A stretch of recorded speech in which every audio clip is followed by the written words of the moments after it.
Opa galera, aqui é a Giovana Aquilino do Projeto de Redação e estamos na segunda parte da nossa coleção aí, da nossa sequência de vídeos.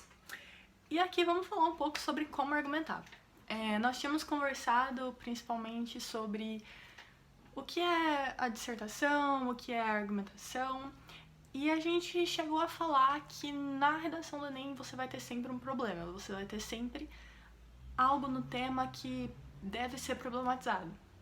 Então, beleza.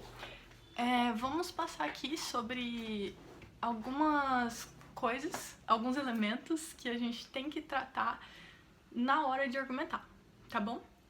Porque vamos combinar que todo mundo aqui conhece aquela pessoa que gosta de debate, né? Todo mundo tem ou na família ou nos amigos. E a gente tem que combinar que... Ai meu Deus, eu tô seguindo a sequência, eu queria falar sobre argumentação, vou falar sobre dissertação. Beleza, vamos continuar. Todo mundo conhece aquela pessoa que gosta de participar de um debate, que vai trazer aquela... ou sobre política, ou sobre... Independente do que for o assunto que aquela pessoa gosta de tratar, você vai conhecer uma pessoa assim. Todo mundo tem no seu círculo uma pessoa assim. E a gente tem que combinar que quando você vai argumentar, não importa só o que você fala, mas como você fala também, certo? Porque, vamos supor aqui, que eu, Giovana, chegue lá numa turma de meninos de 4 anos de idade na escola e comece a falar pra eles como se eu estivesse descrevendo uma redação. E eu começo a falar ali, tentando convencer aquela galera, e eles vão ficar me olhando tipo, Giovana, ninguém vai entender nada, né? Porque os meninos não me adequei ali à realidade deles. Então eu tenho que ter em mente que pra eu atingir o meu leitor, eu tenho que entender aonde eu tô, em que cenário eu tô escrevendo pra quem. Então, quando você tá argumentando, você vai passar pela argumentação em si, você vai trazer uma ideia, você vai trazer o seu argumento, o seu recurso argumentativo, mas também importa a maneira como você traz ele. Na redação você vai ter que estar escrevendo, a gente não vai estar nesse formato, por exemplo, agora um vídeo, você não vai estar fazendo um vídeo na redação, você vai estar escrevendo. Então, tanto na parte da argumentação, do recurso que você vai trazer, quanto na parte da escrita, você vai ter alguns elementos, você vai ter alguns recursos para utilizar que vão te ajudar a convencer, que vão te ajudar a fazer o seu leitor acreditar naquilo que você está falando, fazer você até trazer uma certa credibilidade naquilo que você quer que o leitor, que a pessoa que está recebendo a sua informação acredite. Então, beleza. Estamos aqui novamente nessa conversa inicial aí, explicando alguns conceitos, uns conceitos bases. Então, vamos lá. Eu vou dar um exemplo da redação do Enem de 2015, a persistência da violência contra a mulher no Brasil. Se eu não me engano, foi... talvez não com essas exatas palavras, mas algo nesse sentido.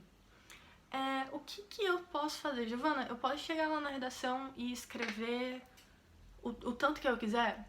Não pode, gente. A redação do Enem cobra que você faça 4 parágrafos.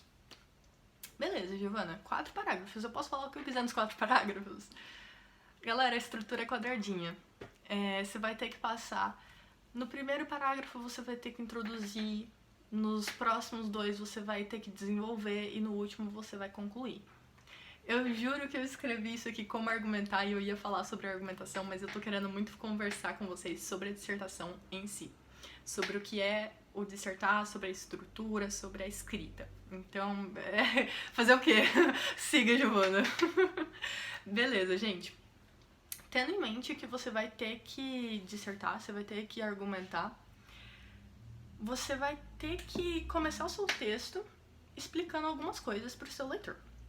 Vamos pensar aqui agora, como a gente estava conversando sobre violência contra a mulher, né? A persistência da violência contra a mulher.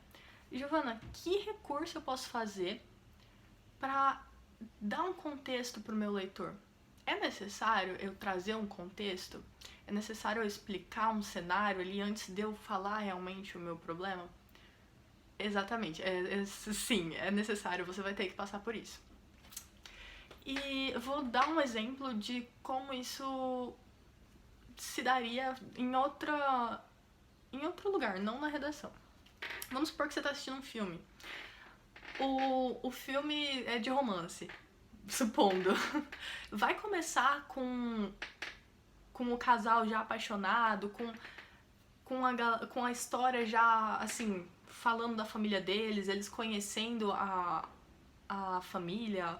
Não vai, ele vai explicar primeiro, eu sou o personagem tal, eu sou não sei o que, o filme vai começar mostrando ali. Geralmente o filme começa com uma musiquinha e mostrando a cidade por cima, né? Você mostra ali o local, você tá numa cidade, você tá no campo, você tá em qual época, você vai. Então o filme geralmente começa assim, aí aparece do lado, né? Quem escreveu, quem participou. E aí depois vai apresentando a vida dos personagens, vai mostrando quem que eles são, onde que eles trabalham. Uma hora a personagem derruba os livros no chão, o cara encontra ela e, nossa, amor à primeira vista. E aí começa a mostrar a história deles dois juntos e no final do filme no meio do filme vão acontecendo alguns problemas e no final vem aquela cena de felizes para sempre. Então, na tua redação do Enem, você tem que começar mostrando a vidinha dos personagens, mostrando a cidade por cima. Você tá falando de qual contexto? Você tá falando do Brasil? Você tá falando do mundo em geral? Você tá falando de algum lugar específico do Brasil? Eu vou dar um spoiler pra vocês. Redação do Enem vai ser sempre sobre questões nacionais. Porque Enem, gente, não tem como o Enem chegar lá e falar o que aconteceu na cidade de Piratinga. Ninguém vai saber. Então, a redação, como vai cobrar conhecimento de geral do Brasil? Eu tô aqui no Mato Grosso, vai cobrar de gente do São Paulo, de gente do Rio de Janeiro, então vai cobrar de galera de locais muito distantes e o Brasil é muito grande, né, gente? Vamos combinar que o nosso país tem uma extensão territorial gigantesca. Então, algumas coisas têm que ser questões mais abrangentes e questões que abrangem o nosso país e sociais, todo mundo já teve algum contato, né? Se é nacional e é um problema social, alguma hora na sua vida você já teve um contato com isso. Então na sua redação não é nem, Giovana, eu vou ter repertório pra falar, Giovana, eu não sei de nada na vida, eu não conheço filósofo. Olha, você muitas vezes pode não conhecer o filósofo tal das quantas, mas eu garanto pra você que em algum momento você já entrou em contato com algum tipo de repertório, você já entrou em contato com algo que você poderia utilizar como argumentação na tua redação do Enem. Então, a gente, conforme os nossos vídeos vão passando, a gente vai conversando mais, vamos explicando melhor. Eu espero acalmar um pouco vocês e fazer isso mais... deixar essa ansiedade aí mais acalmada. Vocês vão dar conta, todo mundo tem conhecimento pra argumentar, todo mundo dá conta. Se até o Zé da esquina, seu amigo da família lá que fica discutindo política, dá conta de argumentar, você também dá. Às vezes ele fala nada com nada, mas ele tá lá falando. Então, na redação você não tem que ir assim, eu vou escrever a primeira vez aqui, tem que sair 1000, porque senão não vou conseguir. Não é dessa forma. Você é prática, é começar. Você tem que começar de algum lugar. Então, aí o que a gente tava conversando, introdução, começar. Eu sou muito aquelas pessoas que fala e vai ver e não fala do que tava falando, já esqueceu tudo que tava falando. Mas beleza. Introdução. Eu posso chegar falando assim, é errado matar. Matar quem? Aonde? Em qual contexto? O leitor vai ficar tipo, cara, essa pessoa tá falando do quê, né? Por mais que ainda é errado matar, eu posso pensar, tranquilo, Kant que me desculpe, mas eu não concordo com conceitos universais. Mas enfim, eu não posso chegar na redação do Enem e ir de cara pro meu leitor trazendo, por exemplo, um dado ou uma fala de um pesquisador, de uma pessoa que tenha credibilidade e falar assim pra ele, já começar a argumentar e me posicionar e mostrar pra ele que tá certo o que eu tô falando. Porque você nem falou qual o contexto ainda, você nem deu um cenário. O seu leitor tá lá, tipo, pô, o que essa pessoa tá falando, né? Estamos falando aqui de matar quem? Matar mais de uma pessoa? Eu matar sozinho?